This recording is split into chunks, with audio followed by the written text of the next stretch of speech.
¿A alguien en este auditorio le ha pasado alguna vez que lo dejó el vuelo? Yo pensé que iban a ser menos manos. Una vez recuerdo haber llegado a Bogotá, tenía que estar en Bogotá a cierta hora para regresar aquí a Riohacha, y ustedes me conocen, saben que yo soy un poco desmemorizado y me fui muy temprano y llegué súper temprano, llegué con mucho tiempo de sobra. Estaba allí, busqué enseguida en la pantalla mi vuelo, concentrado, no me podía mirar para otro lado. Vi que mi vuelo todavía ni siquiera habían abierto, pero la puerta ya estaba asignada. Me fui directico a la puerta, ahí me puse en la primera silla a esperar atentamente que llegara la muchacha y abriera la puerta y comenzara a llamar a los pasajeros. Sin embargo, al ver que quedaba bastante tiempo, saqué un libro de los que traía allí que me picaba y comencé a leer, y de esas cosas que uno se enfoca demasiado, y algo dijeron en el audioparlante, no sé qué tal, y sí me dio la impresión de que tenía que ver con mi vuelo, y se me hizo raro que ya faltaban 10 minutos, 5 minutos y no había llegado nadie al lobby. Me paré y miré la pantalla y cambio de puerta. A ese momento, hermano, a mí me entró un frío por dentro. Yo cogí mi maleta, salí corriendo hacia la puerta que decía la pantalla que habían cambiado la puerta de embarque a última hora. Y cuando llegué, estaba lejos. Si usted conoce el aeropuerto El Dorado, la verdad estaba bastante lejos la siguiente puerta, entonces tenía que bajar al piso de abajo, obviamente. Pero el punto es que cuando yo llego, veo que ya está todo cerrado y la muchacha está como recogiendo todas las cosas, y yo, nena, por favor, mira, el vuelo mío está ahí, mira, ese es el avión en el que yo me voy. No existe la más mínima posibilidad de que me dejen pasar. Acabamos de cerrar hace 2 minutos. Pero por favor, le comencé a insistir, por favor, mira, es que está ahí, no se ha ido. Y todavía está incluso el túnel pegado a la puerta. No existe la más mínima posibilidad. Ella me dijo, lo siento mucho, señor Germán. Yo me llamo Germán Andrés. Desafortunadamente no hay nada que podamos hacer, y me explicó el asunto de los protocolos, que por seguridad eso de ninguna manera se puede hacer. Bajo ninguna circunstancia se puede hacer. Bueno, usted sabrá la sensación que lo inunda a uno inmediatamente. Tonto, ¿cómo fuiste a esperar? ¿Cómo no estás atento? Ahora mi esposa, ¿qué me va a decir? Pero si tenías que mirar. Esa sensación de autodefraudamiento, esa sensación de torpeza, de tener la puerta tan cerca, haber estado a unos 2 minutos de tenerla abierta y de repente, inexplicablemente, se cerró y ya no había manera de abrirla. No había manera de abrirla.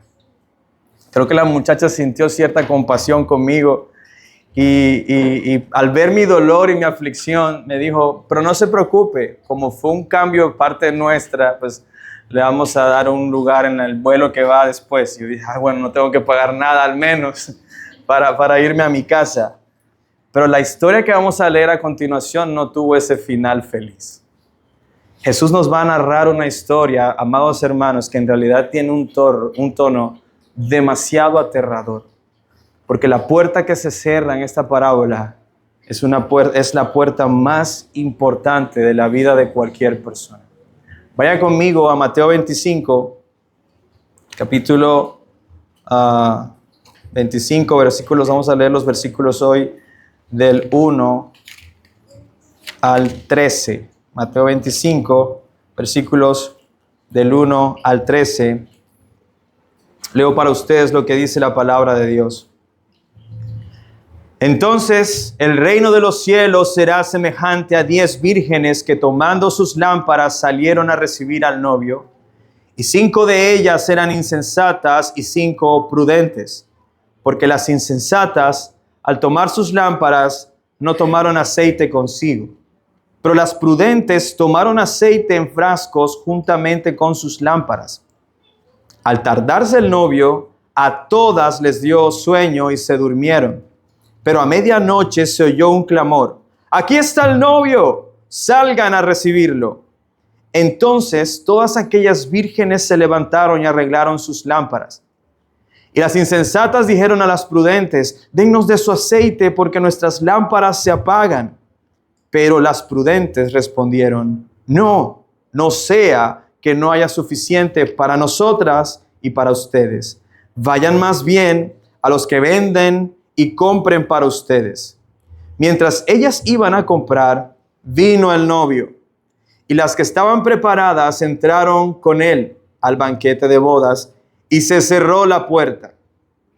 Después vinieron también las otras vírgenes diciendo: Señor, Señor, ábrenos. Pero él les respondió: en verdad les digo que no las conozco. Velen, pues, no saben ni el día ni la hora. Amén. El título de este sermón es la parábola de las 10 vírgenes.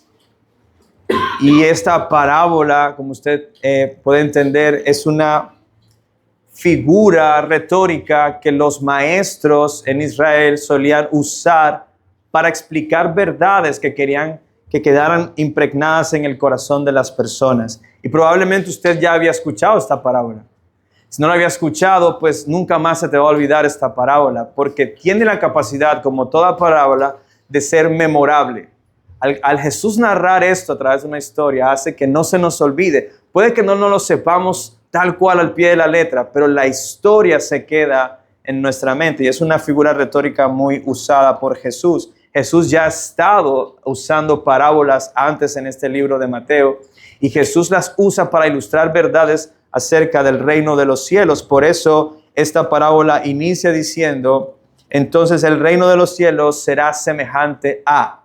¿Qué quiere Jesús explicar? ¿Cómo luce el reino de los cielos? Y esta parábola que nos habla acerca del reino de los cielos hace parte del discurso que el Señor Jesús está dándole a sus discípulos acerca de su segunda venida y el fin de este siglo.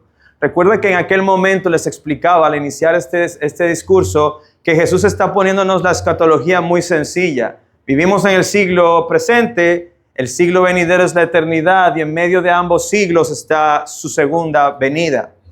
Eso es lo que estamos esperando. Y el Señor Jesús ya aclaró en este sermón del capítulo 24 cómo va a ser el contexto de espera de los discípulos hasta el regreso de Jesús. Va a haber mucha tribulación, no solo en las siguientes décadas que esperaban a estos discípulos que están escuchando a Jesús, sino que de ahí en adelante la iglesia iba a enfrentar mucha tribulación hasta que llegara la venida del Señor. Y por eso Jesús, respondiendo a sus discípulos esta inquietud acerca del fin del siglo, les dice una verdad que para nosotros sigue siendo relevante. Nadie sabe el día, nadie sabe la hora.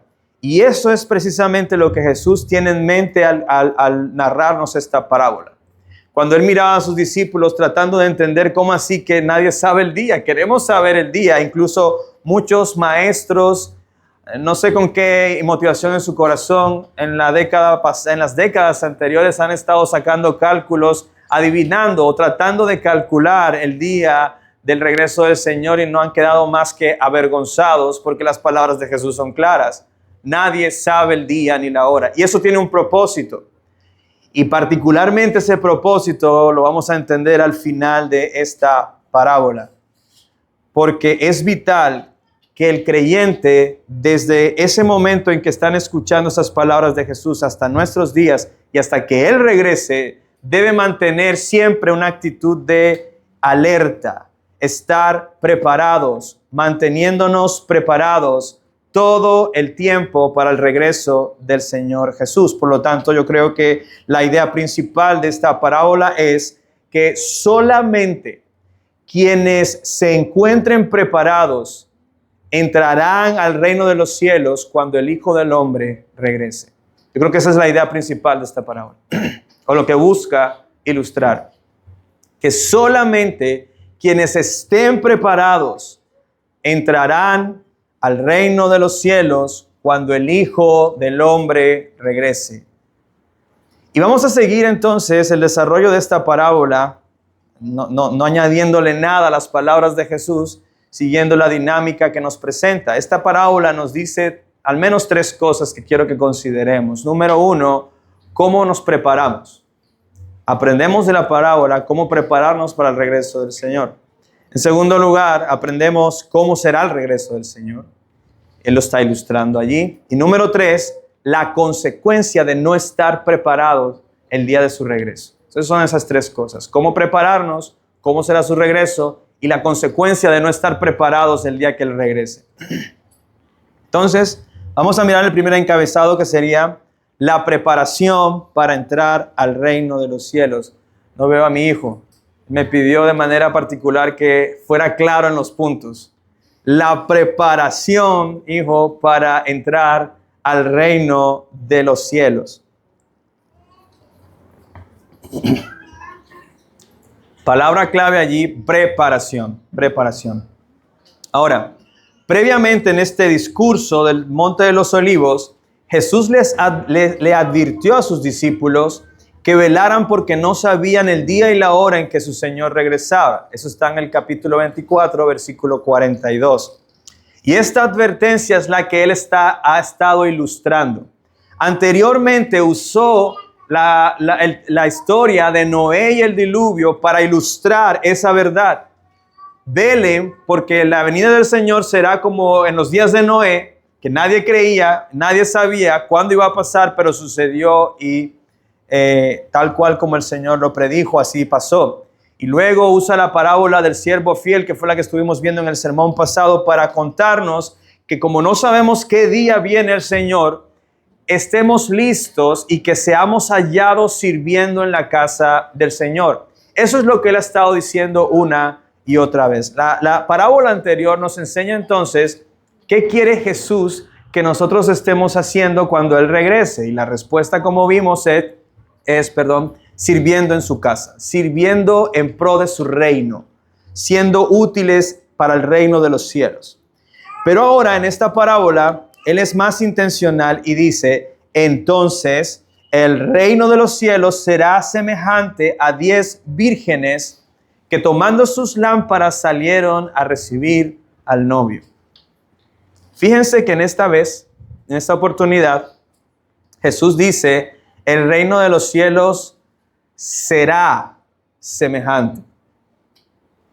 Porque no está hablando del presente y de lo que va a pasar en el siglo presente, sino de cómo será su regreso. Eso es importante porque está haciendo referencia al futuro y usa esta parábola de 10 vírgenes que esperan la llegada del novio para ayudarnos a nosotros a entender cómo será el fin de este siglo y cómo debemos estar nosotros preparados para el fin de este siglo. Ahora lo compara el reino de los cielos con la organización de un banquete de bodas.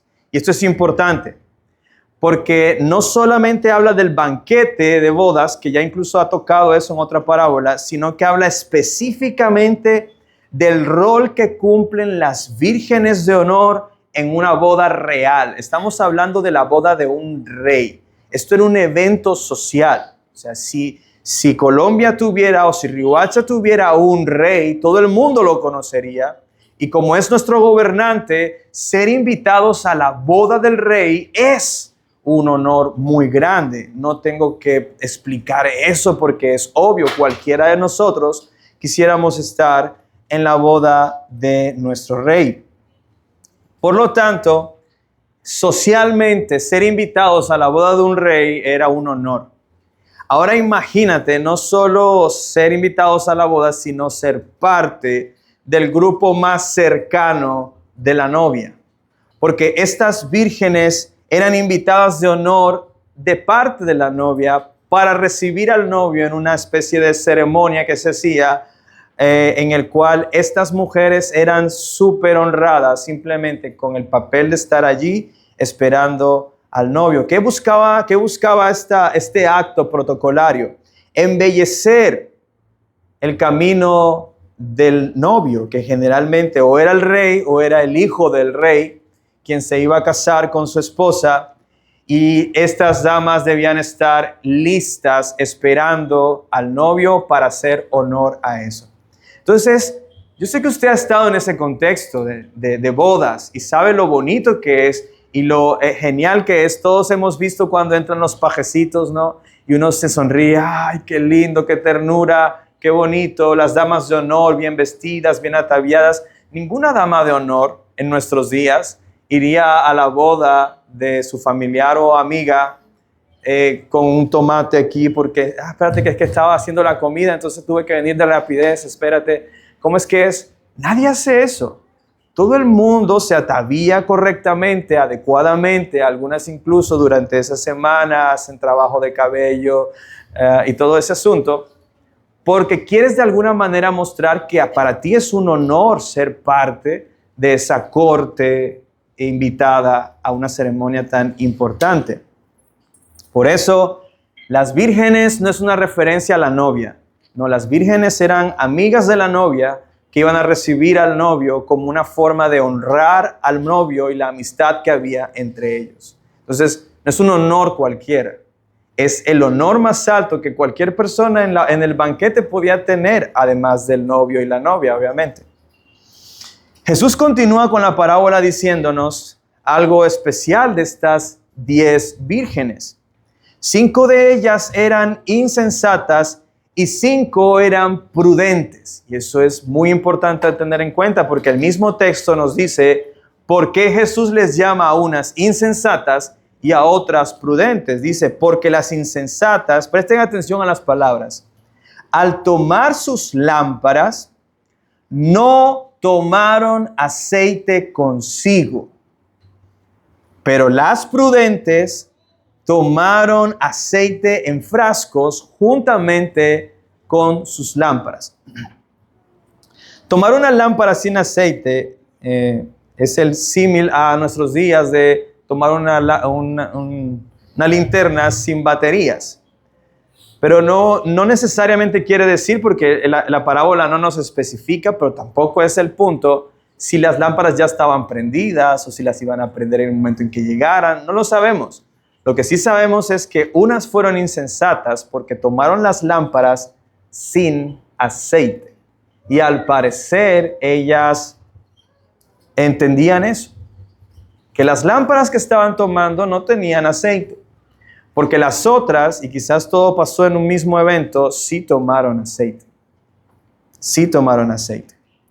Ahora, la palabra prudencia que se usa en este pasaje es la misma que estuvimos viendo para el siervo fiel y prudente. ¿Qué es prudencia según el término que se utiliza aquí? Se traduce como una inteligencia de carácter que hace lo que es adecuado en el momento adecuado. Eso es ser prudente. Hago lo que es adecuado en el momento adecuado. Poniendo el ejemplo de la parábola anterior, ¿qué debía estar haciendo el siervo prudente? Alimentando a los de la casa de su señor a su tiempo. Y él se mantuvo haciendo eso desde que su señor se fue hasta que regresó. A su tiempo le dio a cada uno en la casa de su señor el alimento. Eso es ser prudente. Supo discernir los tiempos y estar haciendo lo adecuado en el momento adecuado. Aquí estas mujeres estaban tan comprometidas con su papel en la boda que se prepararon, las 5 prudentes, se prepararon por si la espera o cualquier otro inconveniente les pudiera evitar tener sus lámparas encendidas con la llegada del novio. Esto, amados hermanos, es supremamente importante porque ellas estaban pensando, yo no puedo deshonrar esta invitación. Yo no puedo deshonrar este honor tan grande que se me da. Lo mínimo que puedo hacer es verificar que lo que tengo que hacer se haga bien. Tenían que estar concentradas, no tenían que hacer nada más.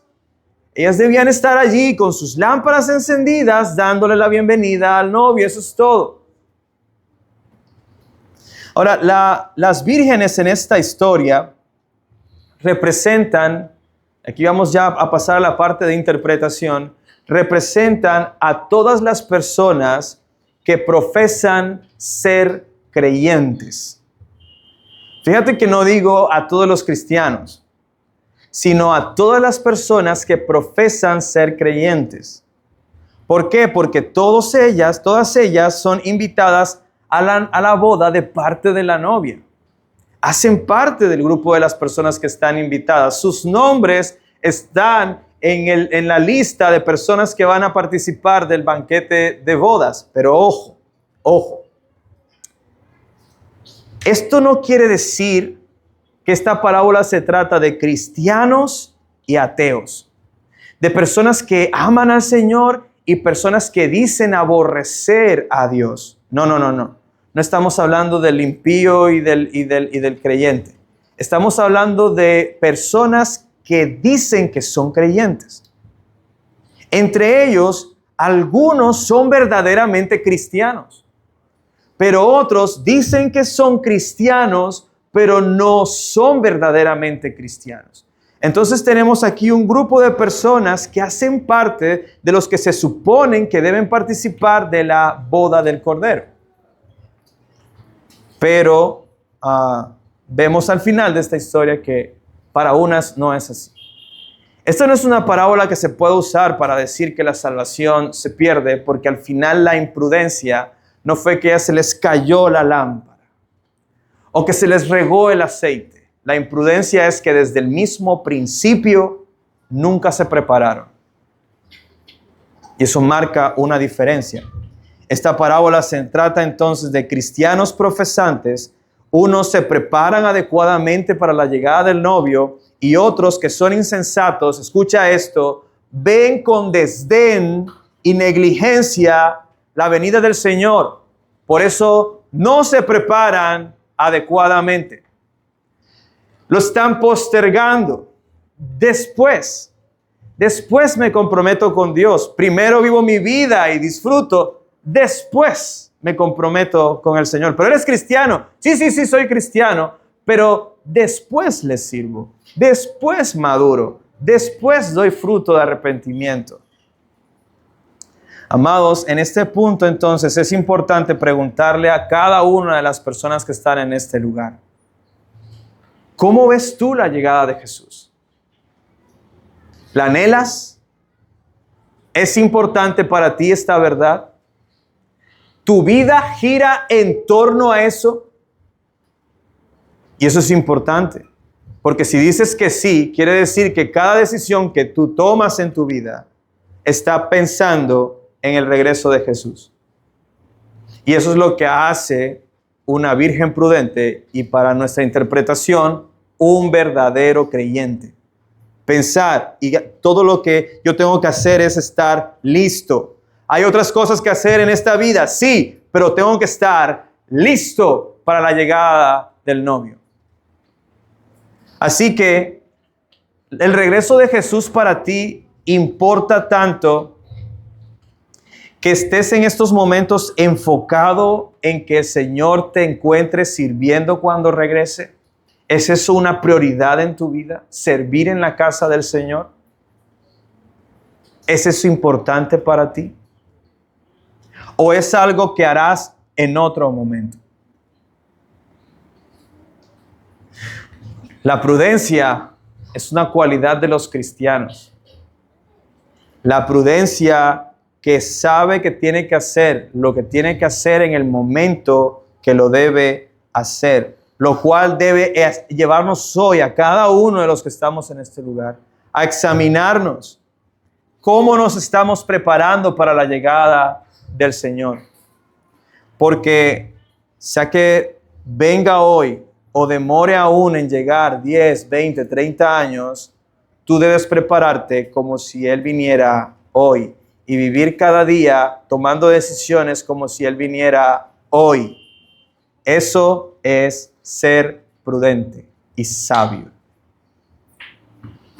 Ahora, el siguiente momento de la parábola es la llegada del novio. Y este es el momento, digamos, así como cúspide. Dice el versículo 6, al tardarse el novio, ¿qué pasó? A todas les dio sueño y se durmieron. ¿Cómo así? A cualquiera le da sueño a medianoche. A cualquiera le da sueño a medianoche. Así que, fíjate cómo aquí se cae la teoría de que debemos vivir de vigilia en vigilia, porque cuando regrese el Señor debemos estar despiertos. Algunos lo toman literal. Oye, si tú estás dormido y el Señor regresa, créeme que te vas a despertar con el estruendo de la gloria que se manifestará ese día. Así que no tiene nada que ver con dormirse, porque aquí las 10 que representan a los creyentes, a los que profesan ser cristianos, estaban profundamente dormidos. Pero a medianoche, gracias a Dios, había alguien por ahí que cuando vio que el novio se acercaba, dijo: aquí está el novio. De tal manera que ellas se despertaron y se medio emperifollaron. Ay, ¿cómo estoy? Mírame el pelo, que sí, se me cayó aquí. Espérate, me echo un poquito acá. Arréglate, que mira. Y fíjate que el llamado que hace esta persona es: salgan a recibirlo. Es decir, ¿dónde está la recepción? ¿Dónde está la luz que debía iluminar el camino del novio? ¿Dónde está? Yo imagino que todos los invitaron, buscaban a las vírgenes.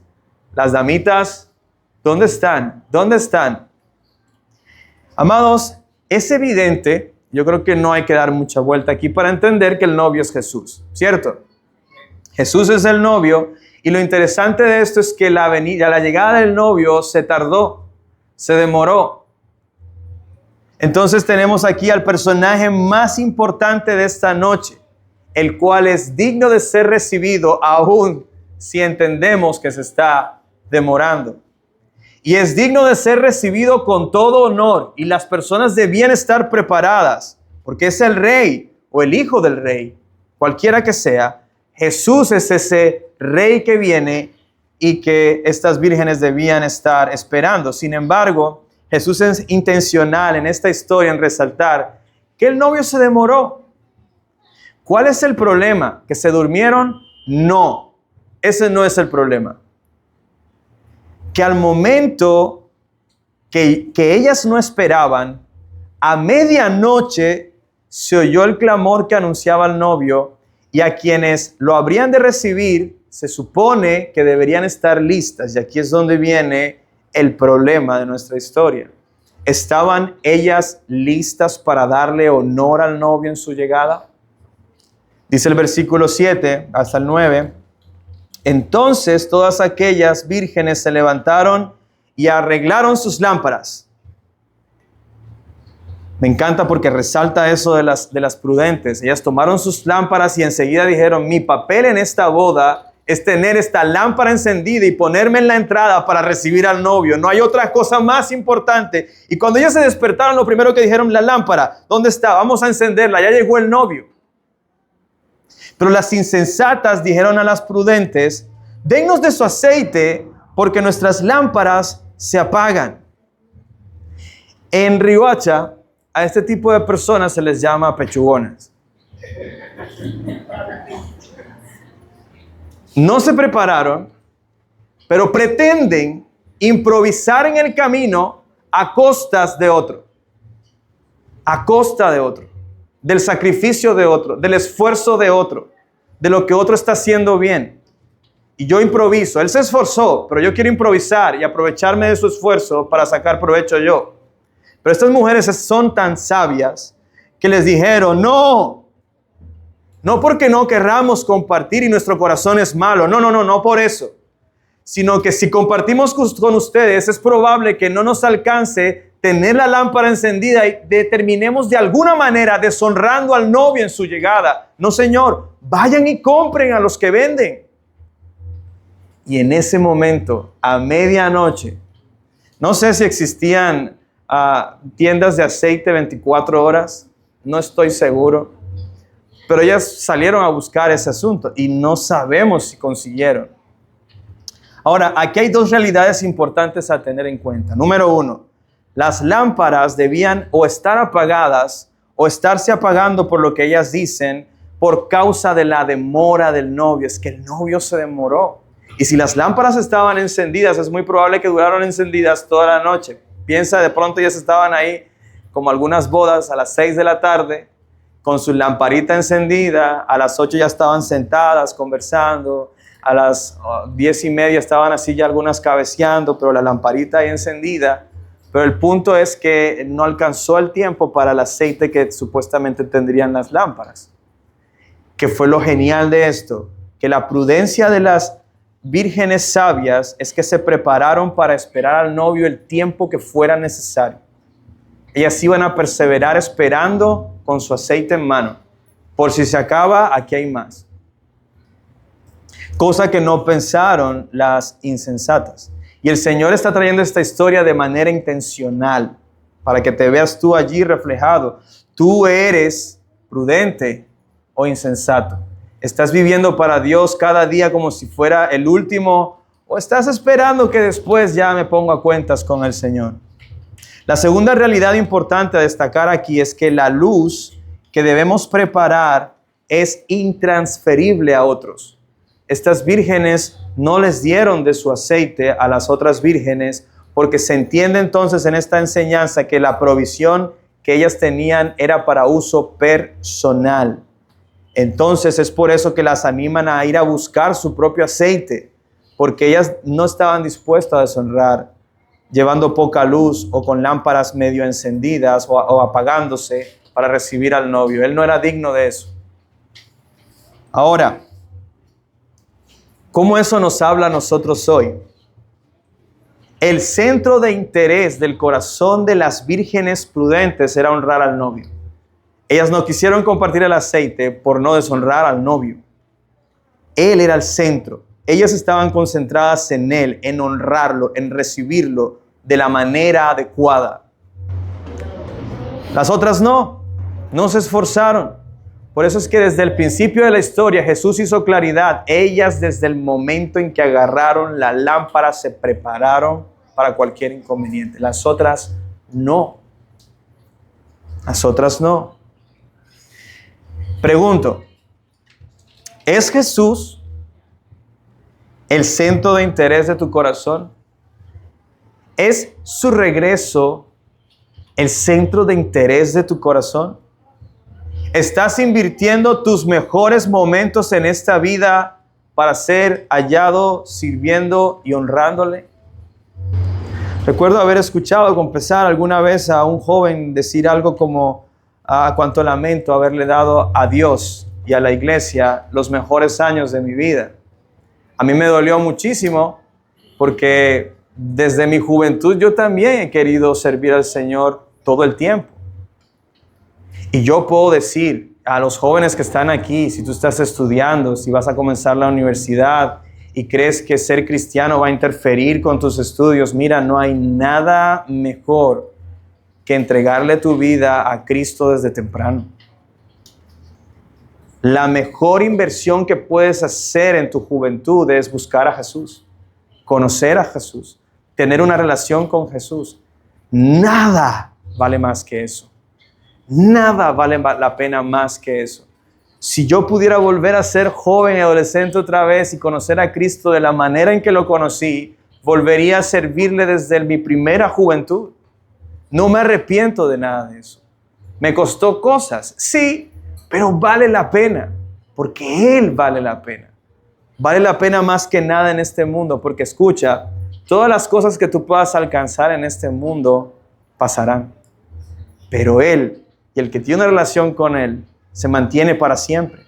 Por eso, esta es la pregunta más importante de todos. ¿Es Jesús el centro de tu vida? ¿Es su regreso algo que tú anhelas? Responder a eso te pone ya en una categoría de o insensato o prudente. Por eso, la respuesta la vemos aquí suceder en el clímax de la parábola.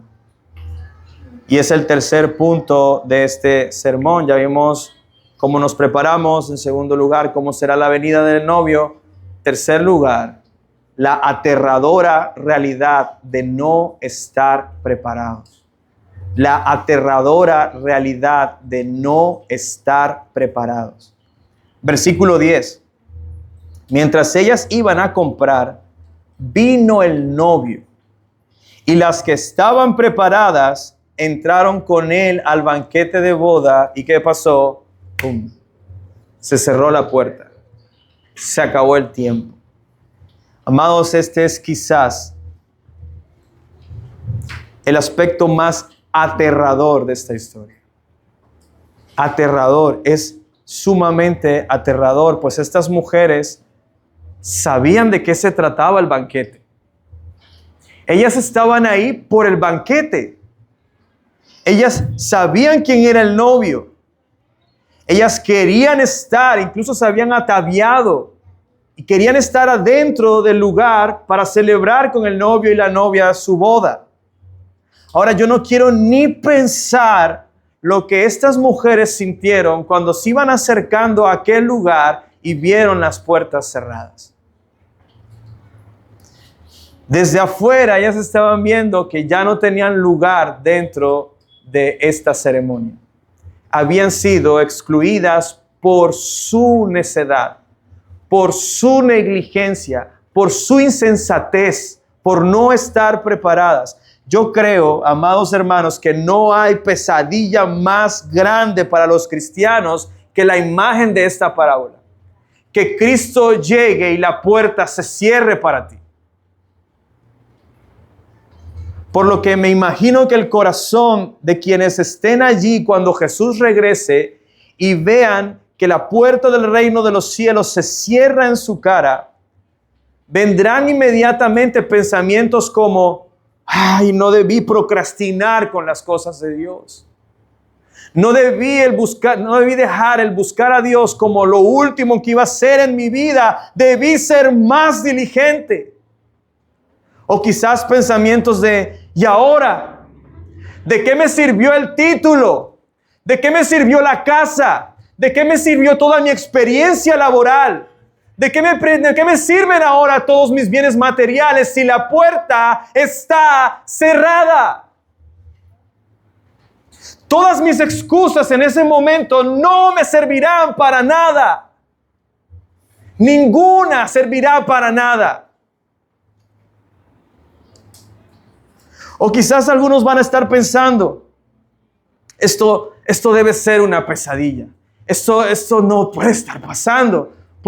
A mí no. Yo escuché este sermón una y otra vez en mi vida y yo sabía que esto iba a pasar. ¿Por qué estoy afuera? No lo puedo creer.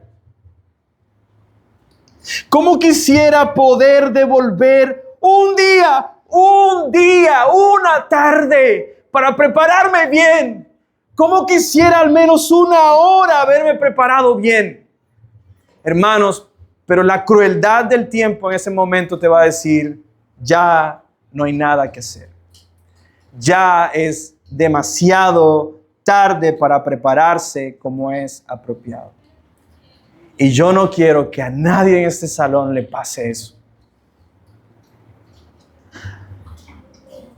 No sé qué va a pasar en el corazón de las personas que estén por fuera, pero lo que sí sé es que una vez que esa puerta se cierre, nunca más será abierta. Jamás se volverá a abrir para ti si te quedas fuera. Jamás. No va a haber clamor, no va a haber grito, no va a haber gemido tan grande que tú puedas hacer. No va a haber nada que pueda cambiar el corazón del Señor para que abra de nuevo las puertas. ¿Por qué? Si Dios es misericordioso. Mira cómo termina la parábola. Después vinieron también las otras vírgenes diciendo: Señor, Señor, ábrenos. Mira, en el contexto del judaísmo de entonces, usted va a entender que nadie le dice Señor, Señor a alguien que no conoce. Por ejemplo, cuando Moisés se acercó a la zarza ardiente, ¿qué le dijo al Señor? Moisés, Moisés. Porque eso está estableciendo que hay una relación de conocimiento con la otra persona. Cuando David perdió a su hijo, ¿cuál fue su clamor? Absalón, Absalón. Porque él tenía una relación cercana con su hijo. Cuando Jesús reprendió a Marta, Marta, Marta. Cuando Jesús transformó la vida de Pablo, Saulo, Saulo. Esta doble repetición del nombre lo que trata de comunicar es: yo te conozco, yo sé quién eres tú. Y ellas llegan con eso delante: Señor, Señor, ábrenos. Pero él le respondió, versículo 12, en verdad les digo, no las conozco. ¿Quiénes son ustedes? ¿Quiénes son? ¿Dónde vimos esas mismas palabras antes? Sermón del Monte, Mateo 7, del 21 al 23. Vemos que él mismo dijo en aquel día, ¿cuál día? El día de su regreso. Vendrán personas y me dirán, Señor, Señor, ¿no te servimos? Estábamos sirviendo en tu casa. Oramos en tu nombre y cosas sucedieron. Se sanaron enfermos, demonios salieron, servimos en el ministerio. Señor, Señor, ábrenos. ¿Cuál fue la respuesta de Jesús? Nunca los conocí. Nunca los conocí. Quiero leer una cita del doctor R.C. Sproul respecto a este asunto que va a dar mucha luz a nuestro corazón acerca de estas palabras. El doctor Sproul dice, está claro que cuando el novio dice esto, quien representa a Cristo, él no está hablando de la ausencia de información cognitiva en la mente del novio acerca de estas mujeres. No es como si Jesús estuviera diciendo, no, nunca supe de ti. Nunca vi tu nombre en la lista de la iglesia. Nunca vi tu nombre en la lista de los miembros de la iglesia local. Él está usando aquí la palabra conocer, no en un mero sentido cognitivo, sino en un sentido personal, filial, en un sentido redentor. Él puede conocer tu nombre. Él sabe dónde vives. Él puede ser consciente de tu predicación, de tu servicio y de todo lo demás. Pero lo que Jesús está diciendo aquí es, nunca te conocí salvadoramente. Y en este punto, he rogado al Señor que todos los aquí presentes estén pensando, deseando con todo su corazón que yo les diga, ¿qué es el aceite? ¿Por qué? Porque unas no entraron porque no tenían aceite en su lámpara. ¿Qué es lo que el aceite representa en esta historia? Porque lo que sea que eso represente, yo lo quiero tener antes de que Jesús llegue. Ahora, Jesús no lo explica, pero si conocemos un poco del lenguaje que usa Mateo en su libro, vamos a entender que este aceite, lo que sea que represente, tradicionalmente se le ha dado varias interpretaciones. Por ejemplo, el catolicismo romano dice que ese aceite son las obras que acompañan a la fe para entrar al reino de los cielos, lo cual no tiene asidero bíblico por ningún lado. Otras personas asumen que es el Espíritu Santo tratando de hacer una especie de alegoría. Y pudiera ser, pero quiero que reflexionemos lógicamente acerca de cómo habla Mateo. Mateo está aquí diciendo que tener aceite en la lámpara hizo que unas entraran a la boda y que las otras fueran a las tinieblas. Es decir, el tener aceite en la lámpara representa mi entrada al reino de los cielos o el ser excluido del reino de los cielos. Vaya conmigo a Mateo 8 un momento y vamos a mirar lo que el mismo Mateo usa para hablarnos de esto. Yo quiero que pienses, no dejes de pensar en la boda y en las 10 vírgenes. Vamos a leer los versículos del 5 al 13. Al entrar Jesús en Capernaum, se acercó un centurión y le suplicó, Señor, mi criado está postrado en casa, paralítico, sufriendo mucho. Y Jesús le dijo, yo iré y lo sanaré. Quiero aclarar aquí algo importante. Esta persona que se acerca a Jesús no es judía. Es un centurión romano. No es judío. Y Jesús iba a ir a la casa de un judío, lo cual era visto como algo prohibido. No se puede que un judío vaya allá. Perdón, al revés. Sí. Jesús iba a ir a la casa de un romano. No se puede que un judío vaya a la casa de un romano. Y Jesús le dijo, yo iré y lo sanaré. Por lo tanto, eso es escandaloso. Pero el centurión le respondió, Señor, no soy digno de que entres bajo mi techo. Solamente di la palabra y mi criado quedará sano. Porque Yo también soy hombre bajo autoridad, con soldados a mis órdenes, y digo a este, ve y va, y al otro, ven y viene, y a mi siervo, haz esto y lo hace. Al oírlo Jesús, presten atención, se maravilló y dijo a los que lo seguían, en verdad les digo que en Israel no he hallado a nadie con una fe tan grande. Y les digo que vendrán muchos del oriente y del occidente y se sentarán, ¿a dónde? A la mesa con Abraham, Isaac y Jacob. ¿En dónde?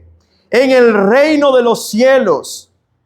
Pero los hijos del reino serán arrojados a las tinieblas de afuera, y allí será el llanto y el crujir de dientes. Y entonces Jesús le dijo al centurión, vete, así como has creído, te sea hecho. Y el criado fue sanado en esa misma hora. ¿Qué hizo que el centurión ahora tenga una silla al lado de Abraham, Isaac y Jacob en el banquete del reino de los cielos? Su fe en Jesús. Entonces entendemos que lo que hizo que unas estuvieran preparadas fue una fe que perseveró hasta el final, incluso cuando el novio se demoró. La fe en Cristo es lo único que te da acceso al reino de los cielos. Nada más. Nada más. Cuando Jesús regrese, ¿qué es lo que Él anhela ver en el corazón de sus discípulos flameando como una llama en medio de la noche? Fe. Fe en Él. No hay nada que honre más a nuestro Señor que lo esperemos con una fe inquebrantable, inapagable hasta el final. Y esta fe no es de ustedes, porque viene de Dios. Todo aquel en quien habita el Espíritu de Dios tiene fe. Tiene fe. Y esa fe no se va a apagar de ninguna manera. Entonces, si volvemos al punto número 1, ¿cómo se prepararon las vírgenes prudentes? Tomaron su lámpara y su aceite y dijeron, nada me va a quitar el honor de esperar al Señor con mi aceite y mi lámpara encendida. ¿Cómo me preparo yo? Hoy puede ser esa tarde, antes de la medianoche. Y Jesús te está diciendo, prepara tu lámpara. ¿Tienes fe como la del centurión? ¿Tienes fe como la mujer del flujo de sangre que dijo, si toco el borde de su manto? ¿Tienes fe como la de Pedro que pudo confesar, tú eres el Cristo, el Hijo del Dios viviente? ¿Tienen fe en Jesús? ¿Tienen fe en Jesús? Amados hermanos, ¿tienen ustedes esa fe que se mantiene aún en medio del dolor? Esa fe que se mantiene confiando en el cuidado de Dios y en su redención aún en medio de dificultad en este siglo. Esta mañana no hay pregunta más importante a responder que esa. ¿Tienes fe? Es por eso que Jesús al final de esta parábola dice, velen pues, miren si tienen lo que se necesita, porque el día y la hora no la saben. En esta parábola entonces hemos aprendido que la entrada del reino de Cristo es posible y depende de una fe verdadera y perseverante. Esa fe es la que nos mantiene preparados para el regreso de Jesús. A Noé muchos le dijeron, loco, estás desperdiciando, pero su fe lo mantuvo firme. Igualmente, a muchos de los santos del pasado, las personas les dijeron, ustedes son un desperdicio, pero ellos entendían que estaban invirtiendo en algo superior a cualquier reino de este mundo. Así que, amados hermanos, vivamos con prudencia en este mundo, evidenciando nuestra fe con los frutos de justicia que vienen en el corazón que de verdad ha creído. Muéstrame tu fe por tus obras, te diría Santiago, porque la fe sin obras es muerta. Así que esos frutos de justicia, revísalos. Hay frutos de justicia en ti. Mira las Escrituras y piensa, ¿estoy yo anhelando el regreso de Jesús? ¿Conocer a Jesús y tener una relación con Él es importante para mí? ¿Marca la diferencia en mis decisiones? Ahora, hermanos, esto es muy importante.